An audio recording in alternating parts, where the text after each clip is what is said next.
আসসালামু আলাইকুম।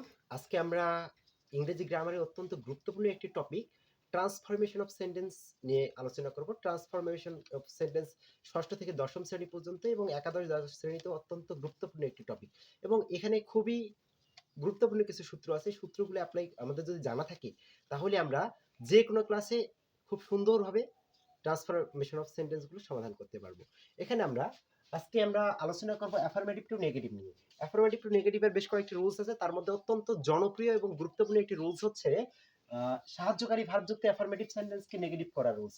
সাহায্যকারী ভার্বযুক্ত অ্যাফার্মেটিভ সেন্টেন্সকে নেগেটিভ করার সময় আমাদের কি করতে হবে? প্রদত্ত সাহায্যকারী ভার্বের পর নট এবং প্রদত্ত অ্যাডজেক্টিভ, অ্যাডভার্ব অথবা অ্যাফার্মেটিভ শব্দটির বিপরীত করতে হবে। প্রদত্ত অ্যাডজেক্টিভ, অ্যাডভার্ব অথবা অ্যাফার্মেটিভ শব্দটি বিপরীত করতে হবে এবং আরেকটা কাজকে সাহায্যকারী ভার্বের পরে নট যুক্ত করতে হবে। সাহায্যকারী ভার্বের পরে নট এবং প্রদত্ত অ্যাডজেক্টিভ, অ্যাডভার্ব অথবা অ্যাফার্মেটিভ শব্দের বিপরীত করব। দেখি কিভাবে। এই যে আমাদের দেওয়া আছে এখানে একটা he is a hard working person. সে একজন কঠোর পরিশ্রমী মানুষ। সে একজন কঠোর পরিশ্রমী মানুষ। এখানে আমাদের কঠোর পরিশ্রমী এটা একটা আমাদের অ্যাডজেক্টিভ, ঠিক আছে? কেমন মানুষ? কঠোর পরিশ্রমী মানুষ। তো এখন দেখো এখানে সাহায্যকারী ভার্ব ইজ আছে, তাহলে হি ইজ। আমরা জানি সাহায্যকারী ভার্বের পরে নট যুক্ত করতে হবে, হি ইজ নট। এখানে হার্ড ওয়ার্কিং, হার্ড ওয়ার্কিং মানে কঠোর পরিশ্রমী। এর বিপরীত কি? অলস। কঠোর পরিশ্রমের বিপরীত অলস। অলসের ইংরেজি কি? আইডল অথবা লেজি। আমরা যদি লেজি ইউজ করি তাহলে এ লেজি হবে, a lazy person. He is a lazy person.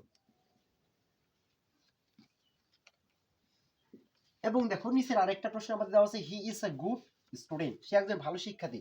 এখানে আমাদের সেন্টেন্সের মধ্যে অক্সিলারি ভার্ব ইজ আছে, সেন্টেন্সের মধ্যে অক্সিলারি ভার্ব ইজ, এবং এখানে অ্যাডজেক্টিভ আমাদের গুড দেওয়া আছে, গুড মানে ভালো, এবং ইজ। তা আমরা কি করব? এখানে ইজ এর পরে নট যুক্ত করে দিব একটা, he is not, he is not. এবং এখানে আছে কি? গুড। গুডের বিপরীত কি হবে আমাদের? গুডের বিপরীত হবে ব্যাড। তাহলে he is not a bad student.